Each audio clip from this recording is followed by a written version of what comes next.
Genesis 46. So Jacob set out for Egypt with all his possessions, and when he came to Beersheba, he offered sacrifices to the God of his father, Isaac. During the night God spoke to him in a vision. "Jacob, Jacob," he called. "Here I am," Jacob replied. "I am God, the God of your father," the voice said.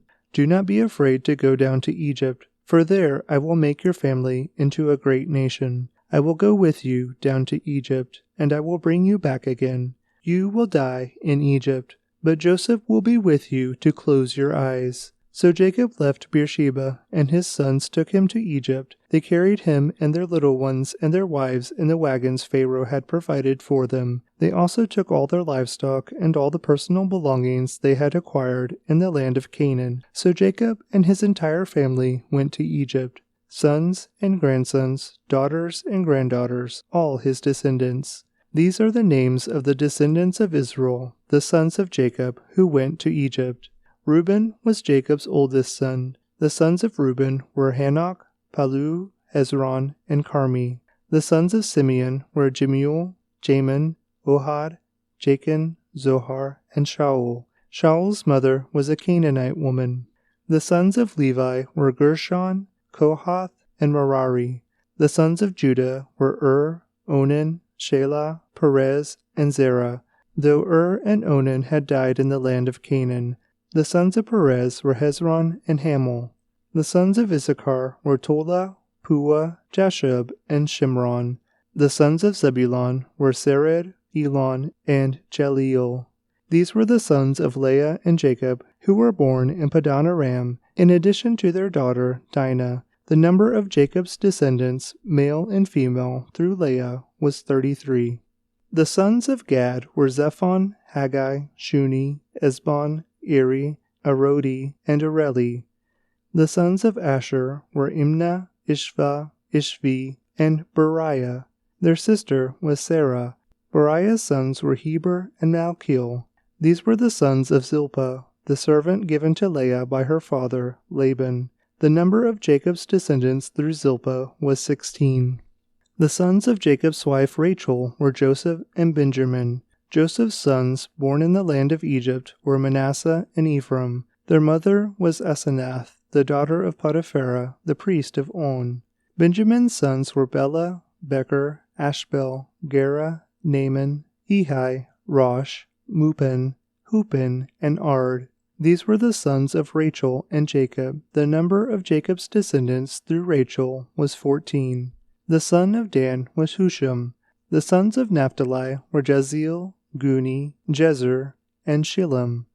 These were the sons of Bilhah, the servant given to Rachel by her father Laban. The number of Jacob's descendants through Bilhah was 7. The total number of Jacob's direct descendants who went with him to Egypt, not counting his sons' wives, was 66.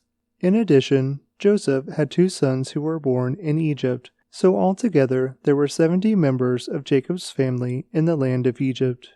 As they neared their destination, Jacob sent Judah ahead to meet Joseph and to get directions to the region of Goshen. And when they finally arrived there, Joseph prepared his chariot and traveled to Goshen to meet his father Jacob. When Joseph arrived, he embraced his father and wept, holding him for a long time. Finally, Jacob said to Joseph, "Now I am ready to die, since I have seen your face again and know you are still alive." And Joseph said to his brothers and to his father's entire family, "I will go to Pharaoh and tell him, 'My brothers and my father's entire family have come to me from the land of Canaan. These men are shepherds, and they raise livestock. They have brought with them their flocks and herds and everything they own.'" Then he said, "When Pharaoh calls for you and asks you about your occupation, you must tell him, 'We, your servants, have raised livestock all our lives, as our ancestors have always done.' When you tell him this, he will let you live here in the region of Goshen, for the Egyptians despise shepherds." Genesis 47. Then Joseph went to see Pharaoh and told him, "My father and my brothers have arrived from the land of Canaan. They have come with all their flocks and herds and possessions, and they are now in the region of Goshen." Joseph took 5 of his brothers with him and presented them to Pharaoh. And Pharaoh asked the brothers, "What is your occupation?" They replied, "We, your servants, are shepherds, just like our ancestors. We have come to live here in Egypt for a while, for there is no pasture for our flocks in Canaan. The famine is very severe there, so please, we request permission to live in the region of Goshen." Then Pharaoh said to Joseph, "Now that your father and brothers have joined you here, choose any place in the entire land of Egypt for them to live. Give them the best land of Egypt. Let them live in the region of Goshen. And if any of them have special skills, put them in charge of my livestock too." Then Joseph brought in his father, Jacob, and presented him to Pharaoh, and Jacob blessed Pharaoh. "How old are you?" Pharaoh asked him. Jacob replied, "I have traveled this earth for 130 hard years, but my life has been short compared to the lives of my ancestors." Then Jacob blessed Pharaoh again before leaving his court. So Joseph assigned the best land of Egypt, the region of Ramses, to his father and his brothers, and he settled them there just as Pharaoh had commanded. And Joseph provided food for his father and his brothers in amounts appropriate to the number of their dependents, including the smallest children. Meanwhile, the famine became so severe that all the food was used up, and people were starving throughout the lands of Egypt and Canaan. By selling grain to the people, Joseph eventually collected all the money in Egypt and Canaan, and he put the money in Pharaoh's treasury. When the people of Egypt and Canaan ran out of money, all the Egyptians came to Joseph. "Our money is gone," they cried, "but please give us food, or we will die before your very eyes." Joseph replied, "Since your money is gone, bring me your livestock. I will give you food in exchange for your livestock." So they brought their livestock to Joseph in exchange for food. In exchange for their horses, flocks of sheep and goats, herds of cattle and donkeys, Joseph provided them with food for another year. But that year ended, and the next year they came again and said, "We cannot hide the truth from you, my lord. Our money is gone, and all our livestock and cattle are yours. We have nothing left to give but our bodies and our land. Why should we die before your very eyes? Buy us and our land in exchange for food. We offer our land and ourselves as slaves for Pharaoh. Just give us grain so that we may live and not die, and so the land does not become empty and desolate."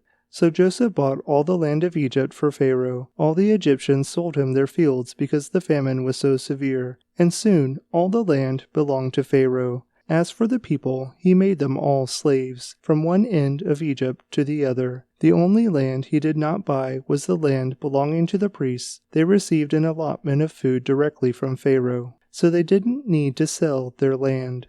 Then Joseph said to the people, "Look, today I have bought you and your land for Pharaoh. I will provide you with seed so you can plant the fields. Then when you harvest it, 1/5 of your crop will belong to Pharaoh. You may keep the remaining 4/5 as seed for your fields, and as food for you, your households, and your little ones." "You have saved our lives," they exclaimed.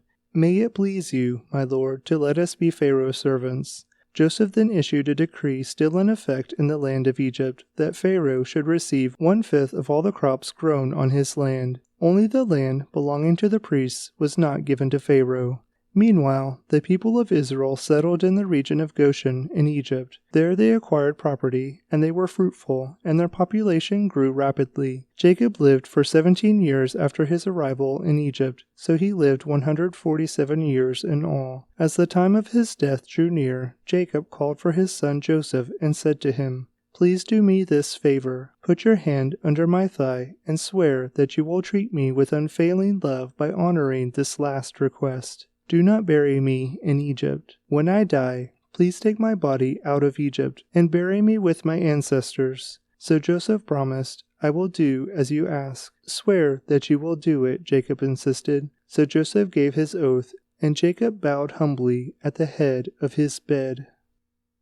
Genesis 48. One day, not long after this, word came to Joseph, "Your father is failing rapidly." So Joseph went to visit his father, and he took with him his 2 sons, Manasseh and Ephraim. When Joseph arrived, Jacob was told, "Your son Joseph has come to see you." So Jacob gathered his strength and sat up in his bed. Jacob said to Joseph, "God Almighty appeared to me at Luz in the land of Canaan and blessed me. He said to me, I will make you fruitful, and I will multiply your descendants. I will make you a multitude of nations, and I will give this land of Canaan to your descendants after you as an everlasting possession. Now, I am claiming as my own sons these 2 boys of yours, Ephraim and Manasseh, who were born here in the land of Egypt before I arrived. They will be my sons, just as Reuben and Simeon are. But any children born to you in the future will be your own, and they will inherit land within the territories of their brothers Ephraim and Manasseh. Long ago, as I was returning from Padan Aram, Rachel died in the land of Canaan. We were still on the way some distance from Ephrath, that is, Bethlehem. So with great sorrow I buried her there beside the road to Ephrath. Then Jacob looked over at the 2 boys. Are these your sons? He asked. Yes, Joseph told him. These are the sons God has given me here in Egypt. And Jacob said, Bring them closer to me so I can bless them. Jacob was half blind because of his age and could hardly see. So Joseph brought the boys close to him, and Jacob kissed and embraced them. Then Jacob said to Joseph, I never thought I would see your face again, but now God has let me see your children too. Joseph moved the boys, who were at their grandfather's knees, and he bowed with his face to the ground. Then he positioned the boys in front of Jacob. With his right hand he directed Ephraim toward Jacob's left hand, and with his left hand he put Manasseh at Jacob's right hand. But Jacob crossed his arms as he reached out to lay his hands on the boys' heads. He put his right hand on the head of Ephraim, though he was the younger boy, and his left hand on the head of Manasseh, though he was the firstborn. Then he blessed Joseph and said, May the God, before whom my grandfather Abraham and my father Isaac walked, the God who has been my shepherd all my life, to this very day, the angel who has redeemed me from all harm, may he bless these boys. May they preserve my name and the name of Abraham and Isaac, and may their descendants multiply greatly throughout the earth. But Joseph was upset when he saw that his father placed his right hand on Ephraim's head. So Joseph lifted it to move it from Ephraim's head to Manasseh's head. No, my father, he said, this one is the firstborn. Put your right hand on his head. But his father refused. I know, my son, I know, he replied. Manasseh will also become a great people, but his younger brother will become even greater, and his descendants will become a multitude of nations. So Jacob blessed the boys that day with this blessing. The people of Israel will use your names when they give a blessing. They will say, May God make you as prosperous as Ephraim and Manasseh. In this way Jacob put Ephraim ahead of Manasseh. Then Jacob said to Joseph, Look, I am about to die, but God will be with you and will take you back to Canaan, the land of your ancestors. And beyond what I have given your brothers, I am giving you an extra portion of the land that I took from the Amorites with my sword and bow. Matthew 16. One day the Pharisees and Sadducees came to test Jesus, demanding that he show them a miraculous sign from heaven to prove his authority. He replied, You know the saying, red sky at night means fair weather tomorrow. Red sky in the morning means foul weather all day. You know how to interpret the weather signs in the sky, but you don't know how to interpret the signs of the times. Only an evil, adulterous generation would demand a miraculous sign, but the only sign I will give them is the sign of the prophet Jonah. Then Jesus left them and went away. Later, after they crossed to the other side of the lake, the disciples discovered they had forgotten to bring any bread. Watch out, Jesus warned them. Beware of the yeast of the Pharisees and Sadducees. At this, they began to argue with each other because they hadn't brought any bread. Jesus knew what they were saying, so he said, You have so little faith. Why are you arguing with each other about having no bread? Don't you understand even yet? Don't you remember the 5,000 I fed with 5 loaves and the baskets of leftovers you picked up? Or the 4,000 I fed with 7 loaves and the large baskets of leftovers you picked up? Why can't you understand that I'm not talking about bread? So again I say, beware the yeast of the Pharisees and Sadducees. Then at last they understood that he wasn't speaking about the yeast and bread, but about the deceptive teaching of the Pharisees and Sadducees. When Jesus came to the region of Caesarea Philippi, he asked his disciples, "Who do the people say that the Son of Man is?" "Well," they replied, "some say John the Baptist, some say Elijah, and others say Jeremiah or one of the other prophets." Then he asked them, "But who do you say I am?" Simon Peter answered, "You are the Messiah, the Son of the living God." Jesus replied, "You are blessed, Simon, son of John, because my Father in heaven has revealed this to you. You did not learn this from any human being. Now I say to you that you are Peter, which means rock, and upon this rock I will build my church, and all the powers of hell will not conquer it. And I will give you the keys of the kingdom of heaven. Whatever you forbid on earth will be forbidden in heaven, and whatever you permit on earth will be permitted in heaven." Then he sternly warned the disciples not to tell anyone that he was the Messiah. From then on, Jesus began to tell his disciples plainly that it was necessary for him to go to Jerusalem, and that he would suffer many terrible things at the hands of the elders, the leading priests, and the teachers of religious law. He would be killed, but on the third day he would be raised from the dead. But Peter took him aside and began to reprimand him for saying such things. "Heaven forbid, Lord," he said, "this will never happen to you." Jesus turned to Peter and said, "Get away from me, Satan. You are a dangerous trap to me. You are seeing things merely from a human point of view, not from God's." Then Jesus said to his disciples, "If any of you wants to be my follower, you must give up your own way and take up your cross and follow me. If you try to hang on to your life, you will lose it. But if you give up your life for my sake, you will save it. And what do you benefit if you gain the whole world but lose your own soul? Is anything worth more than your soul? For the Son of Man will come with his angels in the glory of his Father, and will judge all people according to their deeds. And I tell you the truth, some standing here right now will not die before they see the Son of Man coming in his kingdom." Proverbs 16. We can make our own plans, but the Lord gives the right answer. People may be pure in their own eyes, but the Lord examines their motives. Commit your actions to the Lord, and your plans will succeed. The Lord has made everything for his own purposes, even the wicked for a day of disaster. The Lord detests the proud. They will surely be punished. Unfailing love and faithfulness make atonement for sin. By fearing the Lord, people avoid evil. When people's lives please the Lord, even their enemies are at peace with them. Better to have little with godliness than to be rich and dishonest. We can make our plans, but the Lord determines our steps. The king speaks with divine wisdom. He must never judge unfairly.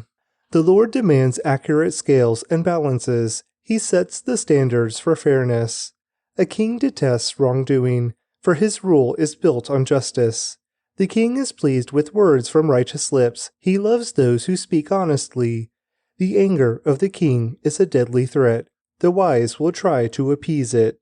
When the king smiles, there is life. His favor refreshes like a spring rain. How much better to get wisdom than gold, and good judgment than silver.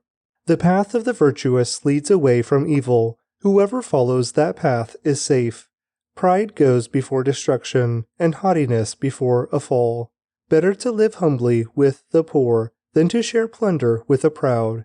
Those who listen to instruction will prosper. Those who trust the Lord will be joyful. The wise are known for their understanding, and pleasant words are persuasive.